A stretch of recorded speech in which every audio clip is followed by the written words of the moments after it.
आज बात करेंगे उस महान वैज्ञानिक की जो अपने आविष्कारों से दुनिया में क्रांति ले आए। सर्बिया में पैदा हुए सर निकोला टेस्ला वो साइंटिस्ट थे जिन्हें आज लोग एक सनकी साइंटिस्ट के तौर पर जानते हैं, जिनकी इन्वेंशंस के बिना आज की दुनिया की कल्पना करना भी मुश्किल होता। इस वीडियो में आप टेस्ला से जुड़ी 24 ऐसी बातें जानोगे जिन्हें सुनकर आप दंग रह जाओगे। नंबर 24। टेस्ला की याददाश्त फोटोग्राफिक थी। वो जो भी एक बार पढ़ लेते या देख लेते वो उनके दिमाग में छप जाता था। अगर वो किसी बुक को पढ़ते तो पूरी बुक वर्ड फॉर वर्ड याद रख लेते थे। नंबर 23। टेस्ला जो भी सोचते थे या किसी नई इन्वेंशन का आइडिया अगर उनके दिमाग में आता तो वो उसे लिखने और ड्रॉ करने में अपना वक्त ज़ाया नहीं करते थे, बल्कि सीधे उस आइडिया पर प्रयोग करना शुरू कर देते थे। नंबर 22। सर निकोला टेस्ला को 8 भाषाओं का ज्ञान था। इंग्लिश, फ्रेंच, चेक, Serbo Croatian, German, Hungarian, Latin और इटालियन। सर टेस्ला इन सभी भाषाओं को बोल लेते थे। नंबर 21। टेस्ला को अगर किसी नए आविष्कार का आइडिया आता तो उस इन्वेंशन को वो पूरे तरीके से अपने दिमाग में तैयार कर लेते थे। पूरी सटीकता के साथ इन्वेंशन के सभी पहलू, यानी उसका आकार क्या होगा, उसका माप, उसकी लंबाई चौड़ाई क्या होगी, सभी आयामों की तस्वीर उनके दिमाग में तैयार हो जाती थी।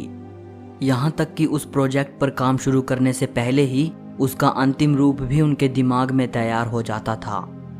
इसे पिक्चर थिंकिंग कहा जाता है। नंबर 20। टेस्ला की मदर ड्यूका टेस्ला पढ़ी लिखी नहीं थी, लेकिन वो गजब की कारीगर थी। वो हाथों से मशीनी औजार और घरेलू साज सामान बनाने में माहिर थी। वो धागों से हर तरह की कलाकारी कर लेती थी। टेस्ला अपनी फोटोग्राफिक मेमोरी और क्रिएटिव एबिलिटीज़ का क्रेडिट अपनी माँ को देते थे और कहते थे कि ये प्रतिभा उन्हें विरासत में मिली है।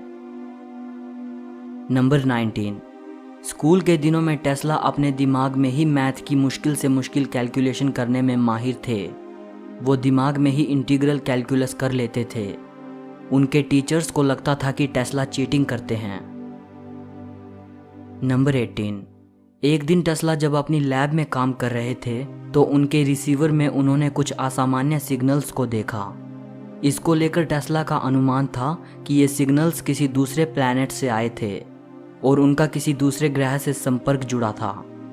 टेस्ला ने इस बात का जिक्र दिसंबर 1899 को एक रिपोर्टर को लिखे अपने लेटर में भी किया था। नंबर 17। 1934 में टेस्ला ने रिपोर्टर्स को बताया कि उन्होंने एक ऐसा महाहथियार डिज़ाइन किया है जो सभी युद्धों को ख़त्म कर देगा, जिसे डेथ रे कहा गया। टेस्ला ने बताया कि ये एक रक्षात्मक हथियार है। इसे देश के बॉर्डर पर लगाया जा सकता है और दुश्मन सेना और उनके एयरक्राफ्ट को देश की सीमा में घुसने से पहले ही मार गिराया जा सकता है। टेस्ला ने अपनी ज़िंदगी के दौरान इस बारे में कभी नहीं बताया कि यह सुपर वेपन कैसे काम करेगा। नंबर 16। टेस्ला ने आजीवन शादी नहीं की। टेस्ला कहते थे कि उनका ब्रह्मचर्य उनकी वैज्ञानिक उपलब्धियों में मददगार रहा है। बाद के सालों में टेस्ला ने एक रिपोर्टर से बात करते हुए ये कहा था कि कई बार वो ये महसूस करते हैं कि शादी ना करके उन्होंने साइंस के लिए एक कुर्बानी दी है। नंबर 15। टेस्ला का जन्म सर्बिया के एक धार्मिक परिवार में हुआ था। उनके पिता एक पादरी थे और वो चाहते थे कि टेस्ला भी पादरी बने, लेकिन टेस्ला को इसमें दिलचस्पी नहीं थी। नंबर 14। 17 की उम्र में टेस्ला को हैज़ा हो गया। कई बार ऐसा हुआ कि वो मरते मरते बचे। 8 से 9 महीने के लिए वो बिस्तर पर ही पड़े रहे।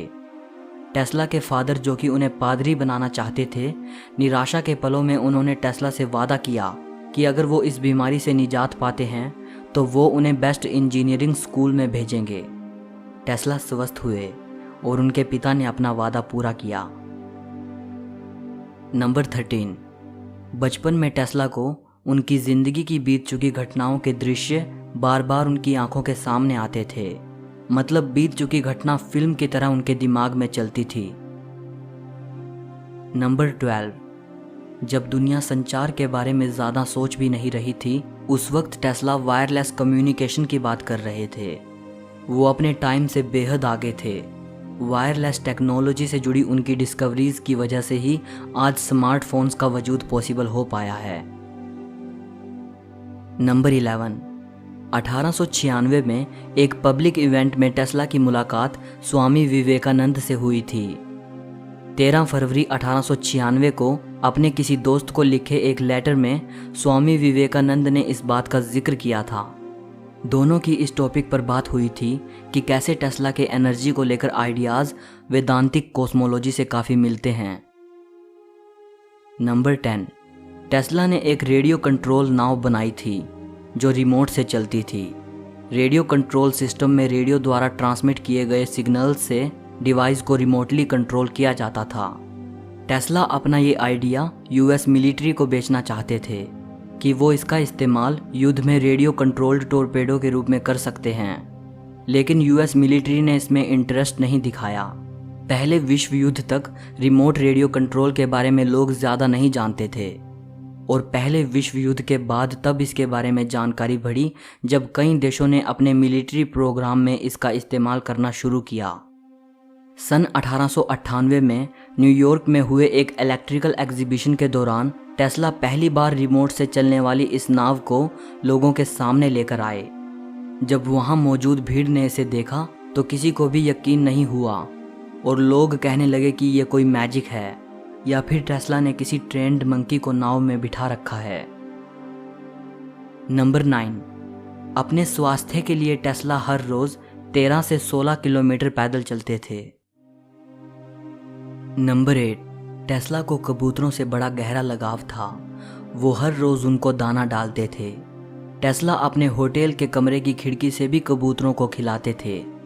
वो कहते थे कि एक सफ़ेद मादा कबूतर से उन्हें बेहद प्रेम था, वैसे ही जैसे कोई अपनी प्रेमिका से प्यार करता है। नंबर 7, टेस्ला अपनी ज़िंदगी के अंतिम सालों में शाकाहारी बन चुके थे। उन दिनों वो सिर्फ मिल्क, ब्रेड, हनी और वेजिटेबल जूस ही लेते थे। नंबर 6, 1884 में टेस्ला ने थॉमस एडिसन की कंपनी में काम किया। एडिसन ने टेस्ला को ऑफर दिया कि अगर वो उसकी इन्वेंशन जनरेटिंग डायनामोस को मॉडिफाई करता है तो वो उसे $50,000 देगा। उस ज़माने में ये बड़ी रकम थी। टेस्ला ने दिन के 16-16 घंटे काम किया और एडिसन को एक बेहतर वर्जन बना के दिया। बाद में टेस्ला ने एडिसन की कंपनी छोड़ दी और खुद की कंपनी को इस्टेब्लिश किया।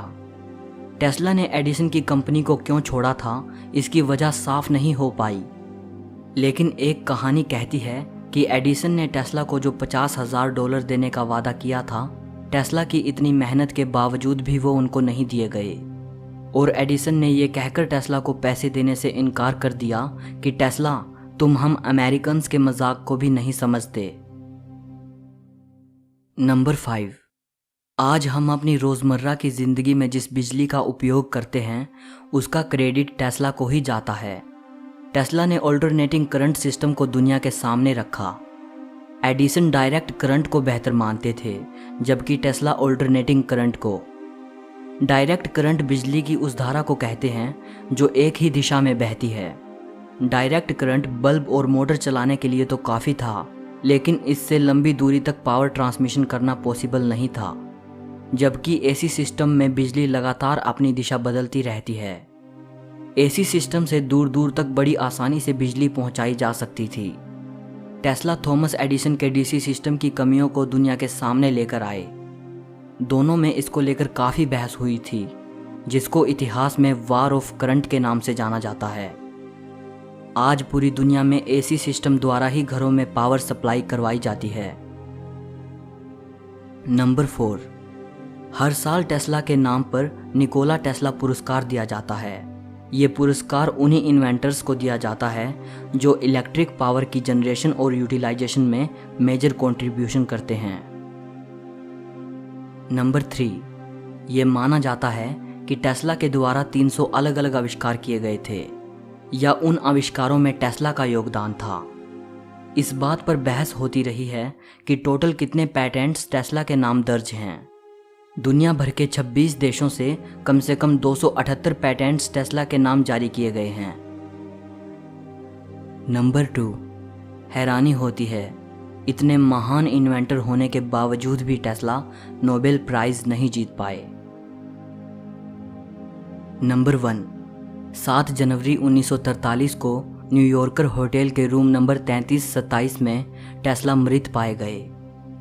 अपने अंतिम दिनों में उन्होंने लोगों से मिलना बिल्कुल बंद कर रखा था। उन्होंने अपने कमरे के दरवाजे पर डू नॉट डिस्टर्ब का साइन लगा रखा था। टेस्ला की मृत्यु की सूचना सबसे पहले होटल की एक मेड को हुई। उसने टेस्ला के दरवाजे पर लगा डू नॉट डिस्टर्ब का साइन इग्नोर किया और सीधे कमरे में चली गई, जहां उन्हें टेस्ला मृत मिले। टेस्ला की बॉडी की जांच करने पर यह पता चला कि उनकी मृत्यु कोरोनरी थ्रोम्बोसिस की वजह से हुई है। सर निकोला टेस्ला एक महान साइंटिस्ट थे। उनमें वैज्ञानिक प्रतिभा कूट कूट कर भरी थी, लेकिन चुपचाप रहने वाले इस व्यक्ति में सामाजिक और व्यापारिक कुशलता नहीं थी। इसलिए वो कभी एडिसन जितने फेमस नहीं हो पाए। टेस्ला ने कई महान खोजें की, लेकिन कभी उन्हें उनके काम का पूरा क्रेडिट नहीं मिला। सो इस वीडियो के लिए इतना ही। इस महान वैज्ञानिक के लिए एक लाइक तो बनता है, और अगर वीडियो अच्छी लगी हो तो शेयर भी कर देना। कमेंट करके मुझे बताइएगा कि आपकी सर निकोला टेस्ला के बारे में क्या राय है। और हिस्ट्री से जुड़ी ऐसी ही अमेजिंग वीडियोस को देखने के लिए चैनल को सब्सक्राइब करके घंटी को दबा देना। सो मिलते हैं अगली वीडियो में।